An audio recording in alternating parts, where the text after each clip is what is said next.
আগামী বছরের শুরু থেকে ইন্দোরে ভিক্ষুককে ভিক্ষা দিলে যেতে হবে জেলে। ভিক্ষা দিলে যেতে হতে পারে কারাগারে। ভারতের সবচেয়ে পরিচ্ছন্ন শহর হিসেবে পরিচিত ইন্দোরকে ভিখারি শূন্য করতে এই সিদ্ধান্ত। মঙ্গলবার 17 ডিসেম্বর এক প্রতিবেদনে দেশটির সংবাদ মাধ্যম এনডিটিভি নিউজ এ তথ্য জানায়। প্রতিবেদনে বলা হয়, আগামী বছরের জানুয়ারির 1 তারিখ থেকেই জারি হয়েছে এ নিয়ম। ইন্দোরে এই আইন ভেঙে কেউ যদি কোনো ভিখারিকে ভিক্ষা দেয় তাহলে তার বিরুদ্ধে দায়ের হবে মামলা। ইন্দোরে জেলা প্রশাসনিক আশিস সিংহ বলেন, ভিক্ষাবৃত্তির বিরুদ্ধে প্রচারণা আপাতত এই মাসের শেষ অবধি চলবে।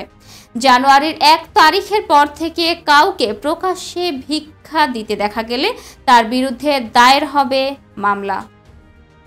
দর্শক, এই ছিল এখনকার মতো। পরবর্তী সংবাদ দেখার আহ্বান জানিয়ে এখানেই শেষ করছি।